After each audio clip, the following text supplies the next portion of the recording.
دوسری بات یہ سمجھنے کی ہے کہ اللہ کے رسول صلی اللہ علیہ وسلم نے جب پہلی شادی کری تو پہلی بیوی جو ہے حضرت خدیجہ رضی اللہ عنہ، اللہ کے رسول کی پہلی بیوی حضرت خدیجہ رضی اللہ عنہ ہے.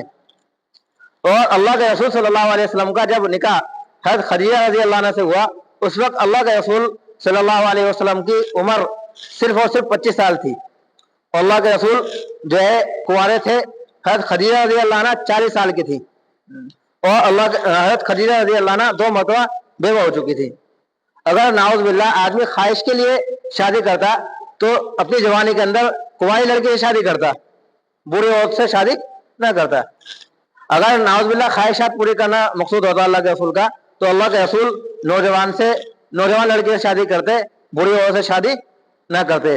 حالانکہ جب اللہ کے رسول صلی اللہ علیہ وسلم نے جو ہے اسلام کی دعوت دینی شروع کری تو کفار مکہ اور مکہ کے جو سردار تھے وہ سب آئے اللہ کے رسول کے پاس، بہت سارے آفر اللہ کے رسول کو کیے.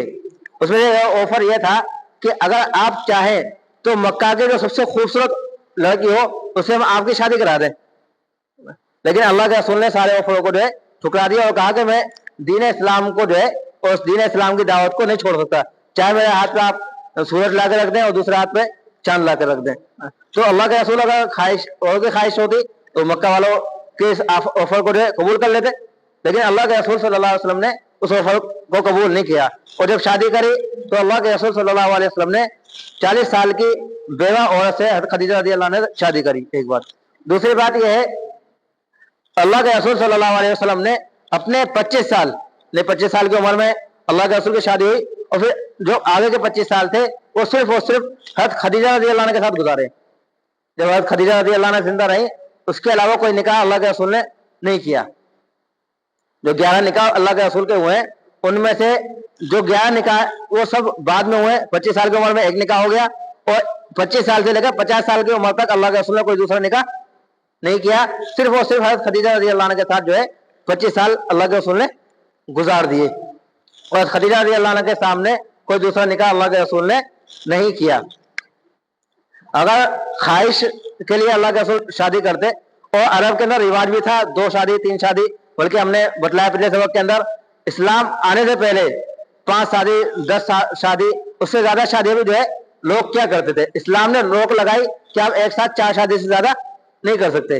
اللہ کے رسول اگر چاہتے جوانی کا عالم میں ہی تو آدمی اکثر شادی کرنا چاہتا ہے، تو اللہ کے رسول صلی اللہ علیہ وسلم اگر خواہشات کے لیے شادی کرتے تو جو 25 سال اللہ کے رسول کے جوانی کے 25 سال تھے وہ صرف ایک عورت کے ساتھ اللہ کے رسول نہ گزارتے. حالانکہ جبکہ عرب کے اندر رواج تھا. ہمارے ملکوں کے اندر ہندوستان اور جو ہے دوسرے ممالک کے اندر دوسری شادی یا تیسری شادی کرنے کا رواج نہیں ہے. کوئی آدمی اگر کر لے تو بڑے جو اس کو حالات سے گزرنا پڑتا ہے. حالانکہ عرب کے اندر ایسا رواج نہ پہلے تھا اور نہ ہی اب ہے. اگر اللہ کے رسول شادی کر لیتے حضرت خدیجہ کے رہتے ہوئے بھی دوسری تیسری تو کوئی بھی کچھ بھی نہیں کہتا. لیکن اللہ کے رسول نے حضرت خدیجہ رضی اللہ عنہ کے سامنے کوئی شادی نہیں کری. گویا کہ 50 سال اللہ کے رسول صلی اللہ علیہ وسلم نے ایک نکاح کے ساتھ گزارے، اور پھر اگلے سے 13 سال جو ہے اللہ کے رسول صلی اللہ علیہ وسلم نے جو 10 شادیاں کری. تو ظاہر سی بات ہے کہ 50 سال میں صرف ایک عورت کے ساتھ اللہ کے رسول نے گزار دیے. 13 سال جو ہے ایک عورت یا 2 عورت کے ساتھ اللہ کے رسول گزار سکتے تھے، لیکن نہیں. کچھ نہ کچھ وجہ جو ہم نے پیچھے بتلائی، دین، سیاست یا اقامت دین، یہ وجہ تھی جس کی وجہ سے اللہ کے رسول نے اتنے سارے نکاح کرے. اسی طرح اللہ کے رسول نے جوانی کا وقت جو ہے یہ چیز اس میں آ گئی کہ جوانی میں ایک عورت کے ساتھ جو ہے اللہ کے رسول نے جوانی گزار دی، اور بڑھاپے کے اندر اللہ کے رسول نے 10 نکاح کیے. اور اسی طرح اللہ کے رسول خواہشات کے لیے نکاح کرتے تو کنواری لڑکیوں سے نکاح کرتے، بیوہ عورتوں سے نکاح اللہ کے رسول صلی اللہ علیہ وسلم نہیں کرتے. تو یہ جو ہے ایک عمومی جواب ہے جو ساری اللہ کے رسول صلی اللہ علیہ وسلم کی اتنی ساری شادیوں کرنے کی وجہ کیا ہے اس کا جو ہے جواب ہے.